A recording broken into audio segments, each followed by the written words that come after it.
Hello, good evening. Thank you for being here and talking about your views and opinions about this issue. I just have a quick question, though, maybe to you, the first gentleman. I also liked the last part of the compilation very much, and I was just wondering, does anybody know what happened to those young men? You know, if they joined politics or something? Because they seem like, you know, people that really had a lot to offer. Thank you. Well, yeah, 10 years ago, I kind of remember that they, of course, went to college to continue their education. I didn't remember anyone, because my friend actually produced the movies. So she, Prima Rusdi, she didn't say any time at all. I didn't remember any time at all. She said that some of those young people actually become a politician. But I kind of curious if they actually become a businessman. I will ask her later on, but I didn't remember that they, become a politician. So while I'm still in touch in Kuching, Wisnu Kuching, he's still making movies, making some monies, but always spend time, just being Kuching in one cafe in Jakarta, and still very reflective about the experience in 1998 and looking all of this recent development of politics through his reflective eyes, while his style is always very upfront about it, but he's quite reflective actually, and I think he still got something to say. I'm waiting for his next movies. Probably he could visit this topic again with another approach, because so many things happen in his life also. But as the last section, I will ask my friend, and probably we could connect later to update this young gentleman. Okay, anybody else? And also, if someone else wants to ask a question, can you raise your hand now as well, so we know? Okay, there's three. So let's collect the questions before we answer. Let's collect. Yeah, so let's do. Okay, I just want to ask Mas Hikmat, why didn't you include a film about Petisi 50? I think they were the first who heckled Suharto. And secondly, to Mas Ahmad, is the visit of Sandiaga Uno to Moscow as a trade envoy had anything to do with what Ratna Sarumpait issued after that visit? It is quite close, and maybe it's coincident, but I think it's quite telling. Thank you. Do you think there is a connection? Okay, pertanyaan kedua dijawab. Hi, my name is Patty Elliott. It's so fascinating, of course, what happened 20 years ago. Two things that really, of course, big subject is about freedom of speech and also Chinese ethnicity. Sadly, 20 years later, a couple of weeks ago, there's a movie is about a profile, a person, Chinese and freedom of speech, which is ironically, well, the guy in the prison. I just wonder from the panelists, what your comment about this? Because still, I think democracy, not democracy, but freedom of speech and also Chinese ethnicity until now is still a big problem in Indonesia. Thank you. Good afternoon, thank you for the opportunity. My name is Hannah. A quick question more on the issues of fear and the usage for this film. Looking at the context of 98, especially because what fear to whom? Because when I look at all the series of the compilations of the film, since I experienced 98, and the fear to me is like the wording about that during the Suharto time, as a Chinese, we cannot celebrate the Imlek. And that's, to me, is fearful. It's not the scars, it's not the fire, it's not the violent, it's not so much of, but the presence of the soldiers that might try to stop us being free. And so there's a combination of what they actually feared of the 98. Are you fearful of the whole chaotic situations and the violence that end up having a person killed, like Ibu Maria's son, Wawan? So a lot of people are fear of losing a family, but then a lot of people are more fearful of what we might come back to, which is the dictatorship.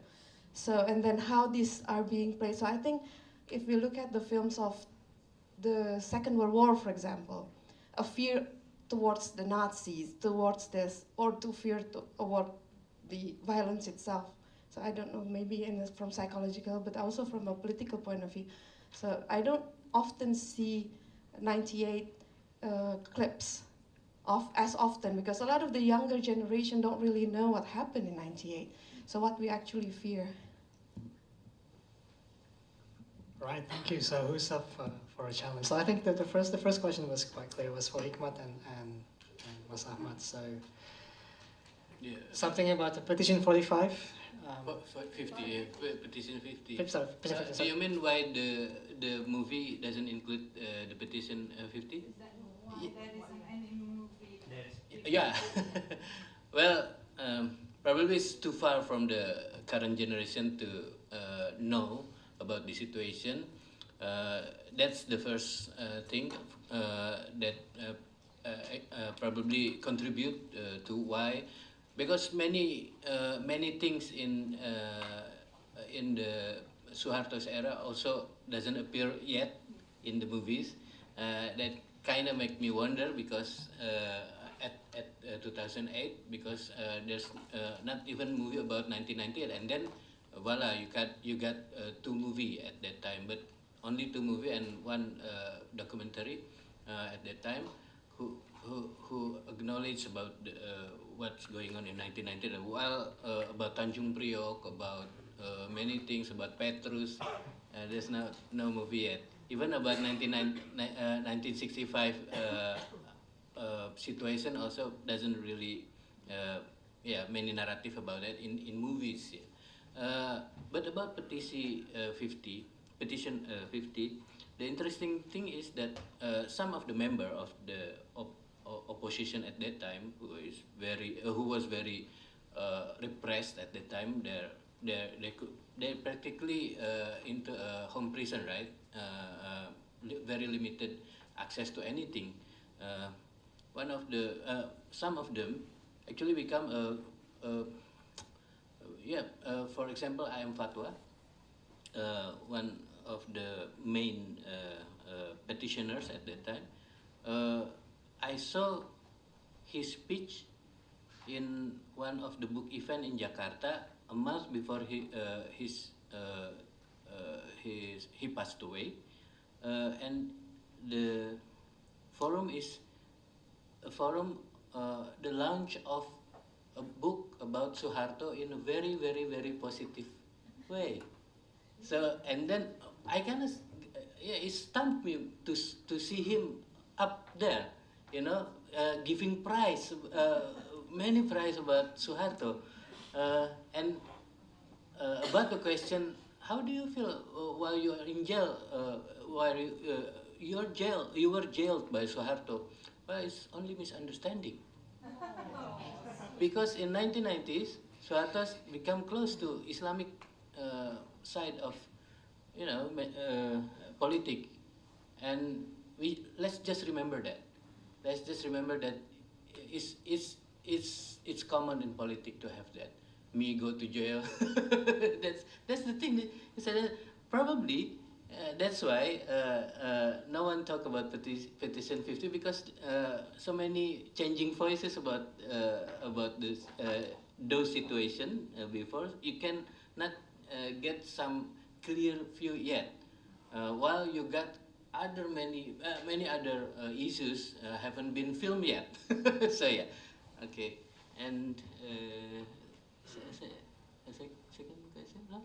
I think second question is directed to Mas Ahmad. So this sounds like another conspiracy theory. So is Sandiaga's visit to Moscow coincidence. I don't know. To be honest, I have no idea.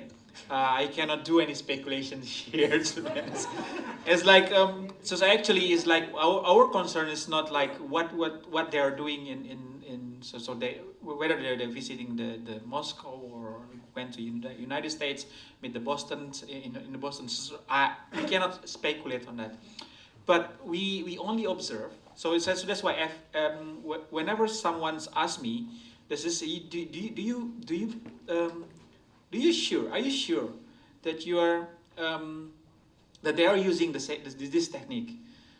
I cannot say yes or no. The only thing that I can say, if it's lookalike, yes. In my opinion, it's look like that they're using the same technique. It's like this is quite similar. It's like so where you just observe the term they use is make Indonesia great again. Is like ring the bell. Something like that. It's like, why they use that term? It's like it is quite. We have to ask them. So why they praise so much about Donald Trump? You see, there's some interview there. These campaign leaders so say something like that. It's like it's okay to use the Trump method. Trump won the elections. So it's just proof Trump used the very effective method. Yes, it's effective method, but it's not the right way to do that. Let's say what happened to the United States. It's like the United States has no. It's like they will be is quite long time ago for them. It's like have this kind of hatred towards the black community but they don't have any. What is it? Is there any historical event like Indonesia that within 1998 last we saw in the movies, like which is quite new. Most of the actors, or more the political actors, still there, even though they're still active in the political activity in Indonesia. So why we try to make another wound?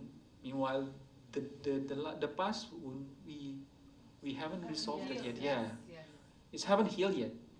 So this is my concern. It's like I'm just telling. It's look-alike. It's quite similar. It's like that. Very similar. Yeah. Okay, then so the next question. So this is from Bukati.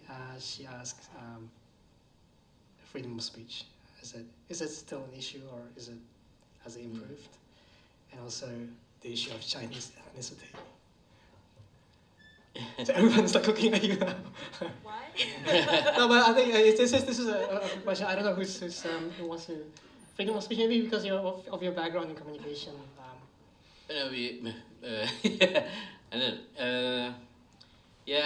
About the one thing I remember immediately listening to your question is that I spent few years immediately after 1998 working with Chinese groups, Buddhist Chinese group, Exotica Karma Wibangga in Jakarta, and interestingly, one of the leader of the group, very prominent choreographer, said that it is actually unfortunate that we have a freedom to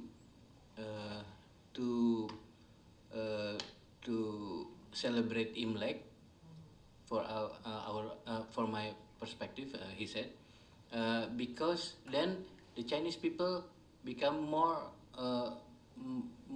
into their own identity and not really thinking about Indonesian identity. Interesting.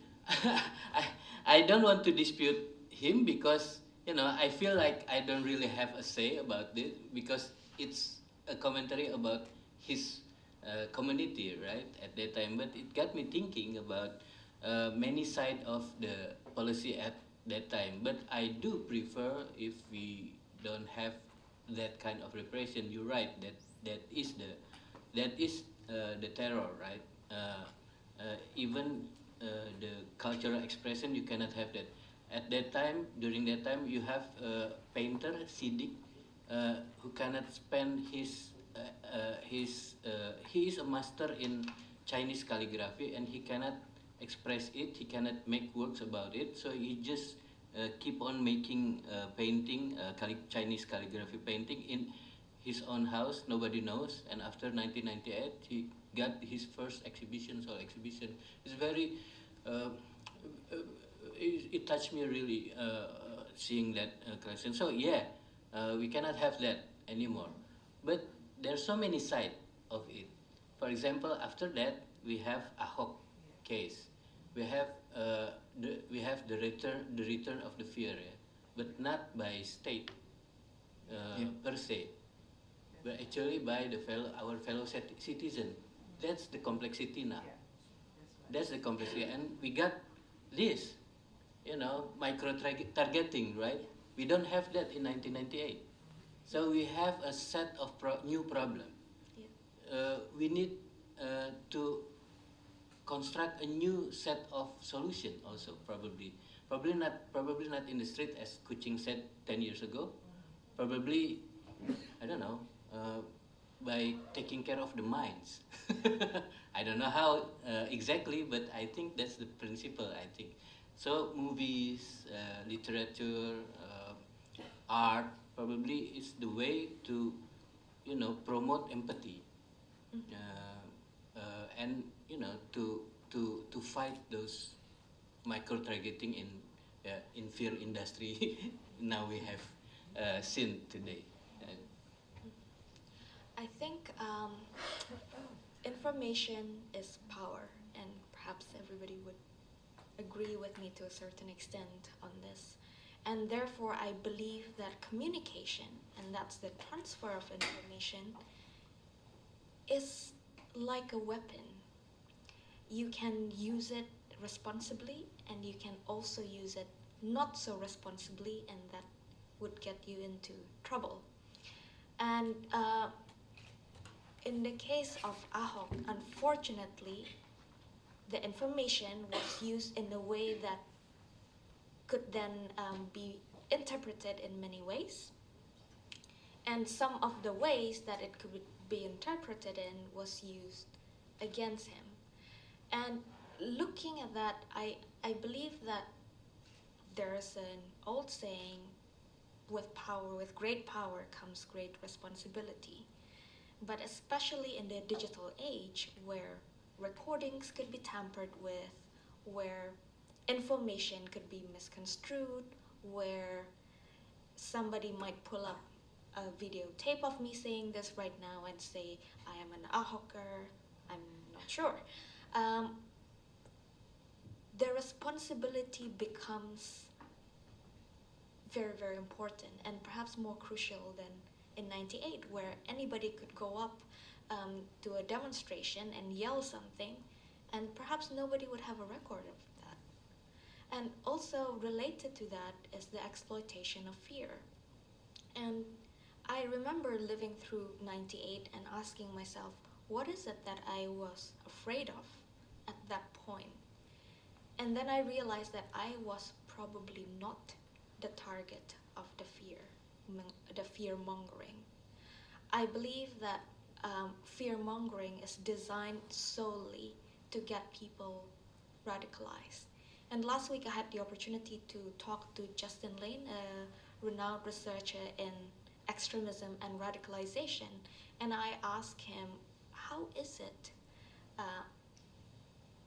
that information can get people who look normal, who appear normal, who behave normally, to suddenly become an extremist, to suddenly become radical?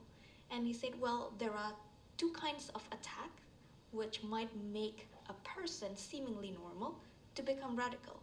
And the first is an attack to your identity. And that's when what you know about being a good Muslim is being attacked, you will feel compelled to defend it. What you know about being a good Indonesian, perhaps, is being attacked, you'll feel compelled to defend it. And the second is an attack on your existence. If you're told, if you let a certain group in Indonesia continue to grow, continue to enrich themselves, then one day you will be kicked out of this country. There is no more place for you. And that is a threat to existence. That would get someone to become radicalized and therefore start attacking others. again, that's my opinion. Yeah. For me, I'm following the Ahok case, to be honest. It's like, so the one reason. So actually, as a researcher, I feel inconvenient to have this kind of exposure, to be honest. Because for me, it's like being low profile. Just make me more convenient. Like I like politics, but just the way I like to observe it. I like to see it as science, as knowledge, but involving in it is quite a big move for me. It's like the reason why I actually push myself and then keep writing and so even though nowadays is my social media is been ringing all the time because everybody is complaining, especially from the people who feel attacked by that writing. And then because there is, if you observe that like there's certain narrative is being used in our political system at the moment, even though that's narrative is been, what is this?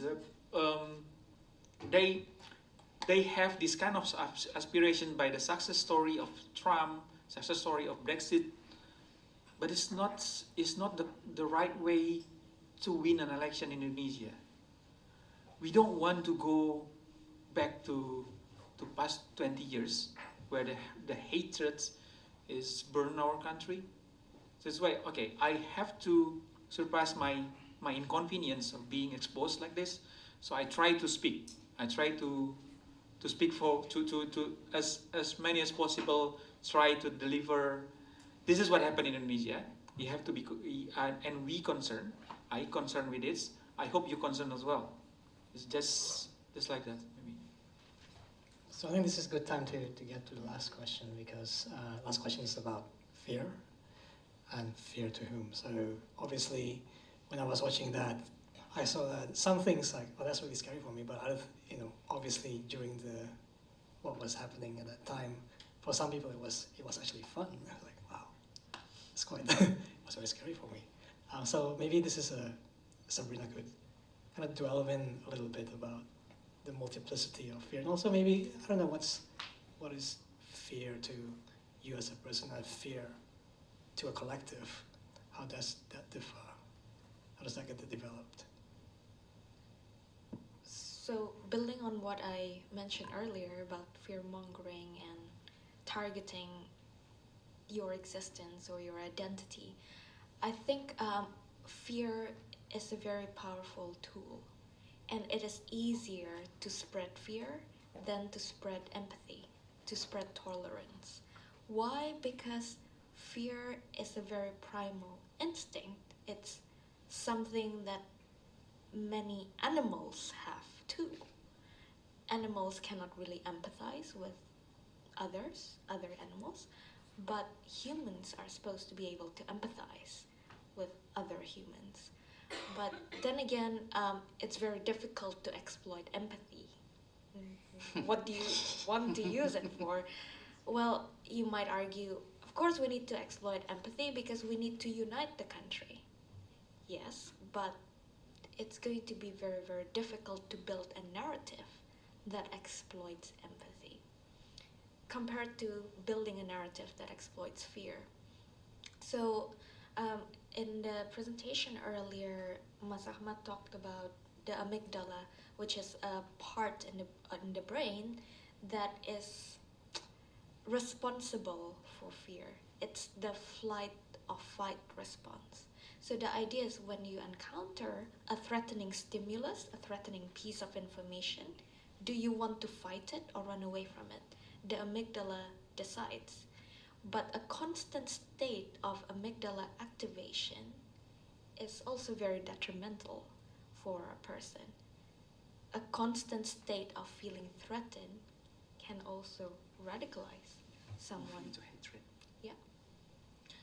Yeah, same as Sabrina. It's actually why we have to concern. It's like a certain narrative at the moment. They try to exploit the fear of the people, and so you see that some of narratives is targeting some some group of minority in Indonesia and saying that this group minority will, what is this, will conquer the country or something like that.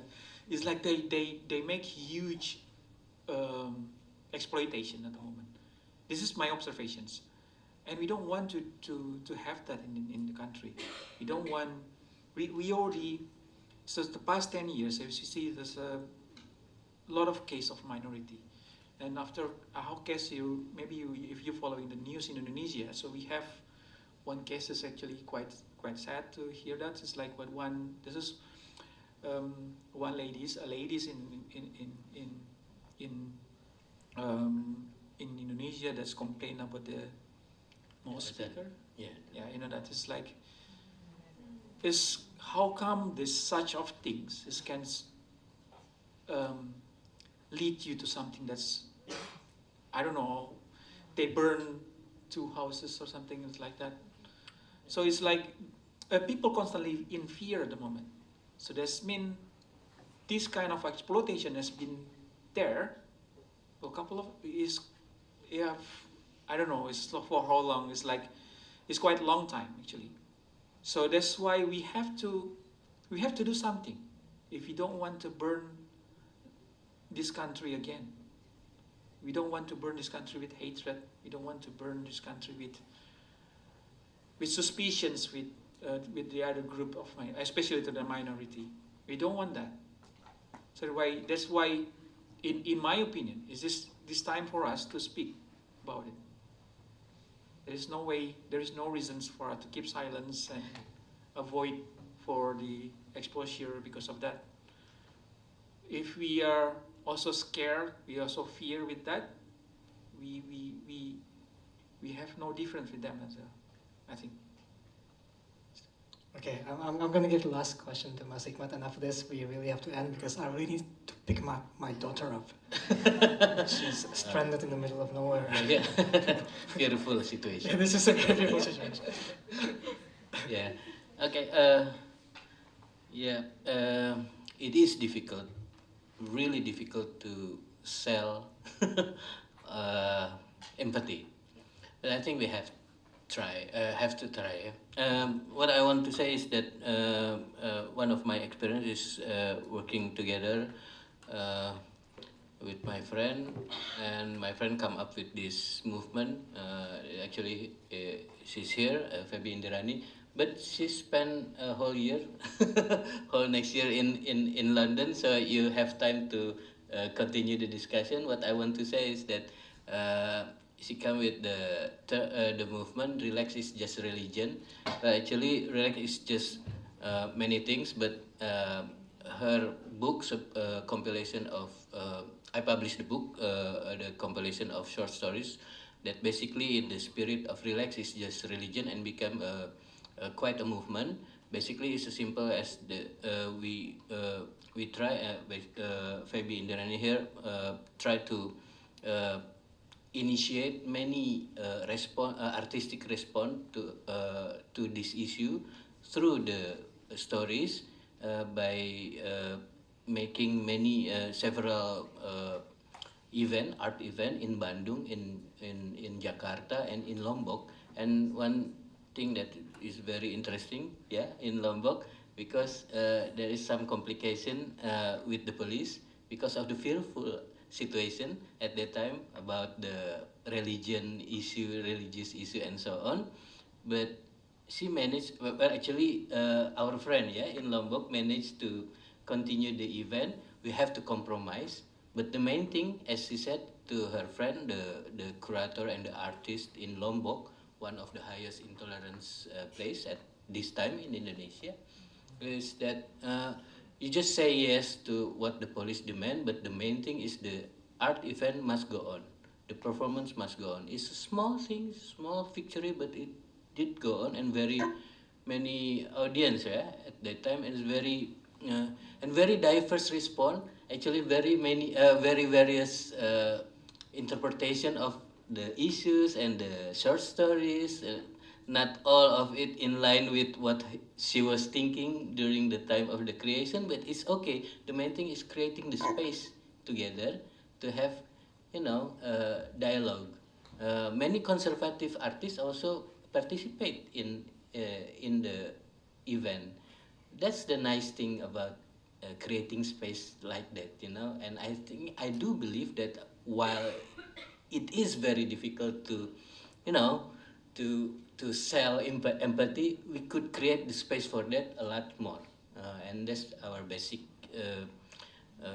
game now, you know, to create more space for empathy through art and